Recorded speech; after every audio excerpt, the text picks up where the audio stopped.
ಮಣ್ಣಿನ ಮನೆ ಬಂಗಾರದ ಮನಸ್ಸು. ಕರ್ನಾಟಕದ ಉತ್ತರ ಭಾಗದಲ್ಲಿರುವ ಒಂದು ಚಿಕ್ಕ ಹಳ್ಳಿ ಹಿರೇಮಾದಳ್ಳಿ. ಹಳ್ಳಿಗೆ ಕಾಲಿಟ್ಟರೆ ಮೊದಲು ಕಾಣಿಸುವುದು ಕೆಂಪು ಮಣ್ಣಿನ ದಾರಿ, ಎರಡೂ ಬದಿಗಳಲ್ಲಿ ನಿಂತಿರುವ ಬಾಳಗಿಡಗಳು, ದೂರದಲ್ಲಿ ಕಾಣುವ ಗುಡ್ಡಗಳು. ಹಳ್ಳಿಯ ಮಧ್ಯದಲ್ಲಿ ನಿಂತಿದ್ದ ಒಂದು ಹಳೆಯ ಮಣ್ಣಿನ ಮನೆ, ಅದೇ ಗೌಡರ ಮನೆ. ಆ ಮನೆಗೆ ಬಣ್ಣ ಇರಲಿಲ್ಲ, ಟೈಲುಗಳು ಮುರಿದಿದ್ದವು, ಗೋಡೆಗಳಲ್ಲಿ ಬಿರುಕುಗಳಿದ್ದವು. ಆದರೆ ಆ ಮನೆಯೊಳಗಿದ್ದದ್ದು ಬಂಗಾರದ ಮನಸ್ಸುಗಳು. ಅಜ್ಜನ ಬದುಕು. ಮನೆಯ ದೊಡ್ಡವರು ಶಿವಪ್ಪಗೌಡ, ಹಳೆಯ ಕಾಲದ ರೈತ. ಮಣ್ಣು ಅವರ ಕೈಯಲ್ಲಿ ದೇವರಂತೆ, ಭೂಮಿ ತಾಯಿಯಂತೆ ಅನ್ನೋ ನಂಬಿಕೆ ಅವರದು. ಬೆಳಿಗ್ಗೆ ಸೂರ್ಯೋದಯಕ್ಕೂ ಮುಂಚೆ ಎದ್ದು ಹೊಲಕ್ಕೆ ಹೋಗುವುದು ಅವರ ದಿನಚರಿ. ಅವರ ಹೆಂಡತಿ ಗೌರಮ್ಮ, ಮನೆಯ ದೀಪ.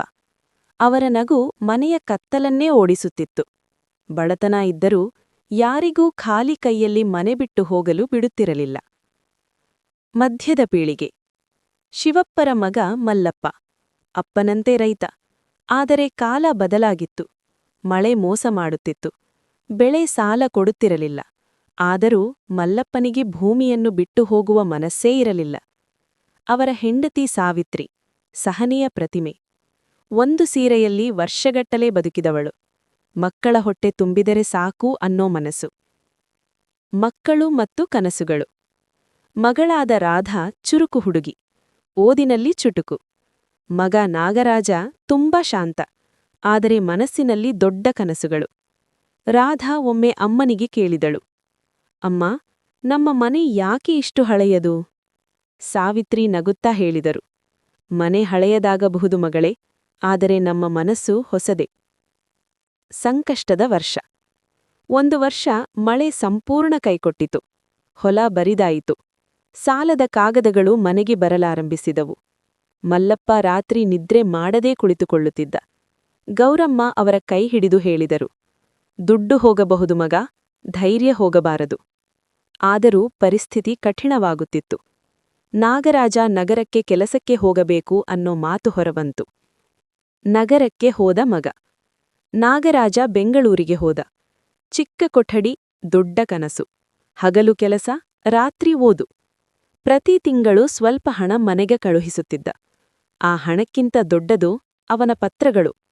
ಒಂದು ಪತ್ರದಲ್ಲಿ ಅವನು ಬರೆದಿದ್ದ, ಅಮ್ಮ, ನಮ್ಮ ಮಣ್ಣಿನ ಮನೆ ನಂಗೆ ಅರಮನೆಯಂತೆ ಕಾಣುತ್ತೆ. ಆ ಪತ್ರ ಓದಿ ಸಾವಿತ್ರಿ ಕಣ್ಣೀರಿಟ್ಟಳು. ಮಗಳ ಹೋರಾಟ. ರಾಧಾ ಓದಿನಲ್ಲಿ ಮುಂದುವರೆದಳು. ಹಳ್ಳಿಯ ಮೊದಲ ಹುಡುಗಿ ಕಾಲೇಜಿಗೆ ಹೋದಳು. ಜನರು ಮಾತನಾಡಿದರು, ಹೆಣ್ಣು ಮಕ್ಕಳಿಗೆ ಇಷ್ಟು ಓದು ಬೇಕಾ? ಶಿವಪ್ಪಗೌಡ ಗಟ್ಟಿಯಾಗಿ ಹೇಳಿದರು, ಓದು ಮಣ್ಣಿಗಿಂತ ಗಟ್ಟಿಯಾಗಿರುತ್ತೆ. ರಣ್ಣ ಕಮಚ್ಚಲಣನೆ. ವರ್ಷಗಳು ಕಳೆದವು. ನಾಗರಾಜ ಒಳ್ಳೆಯ ಉದ್ಯೋಗ ಪಡೆದ. ರಾಧಾ ಶಿಕ್ಷಕಿಯಾದಳು. ಮೊದಲ ಸಂಬಳ ಬಂದ ದಿನ ಇಬ್ಬರೂ ಮನೆಗೆ ಬಂದರು. ಮಣ್ಣಿನ ಮನೆಯ ಮುಂದೆ ನಿಂತು ನಾಗರಾಜ ಹೇಳಿದರು, ಈ ಮನೆ ನಮ್ಮ ಬೇರು, ಇದನ್ನೇ ನಾವು ಉಳಿಸಬೇಕು. ಅವರು ಮನೆಗೆ ಸ್ವಲ್ಪ ರಿಪೇರಿ ಮಾಡಿದರು, ಆದರೆ ಮಣ್ಣಿನ ವಾಸನೆ ಹಾಗೆಯೇ ಉಳಿಸಿದರು. ಕೊನೆಯ ದೃಶ್ಯ. ಒಂದು ಹಬ್ಬದ ದಿನ.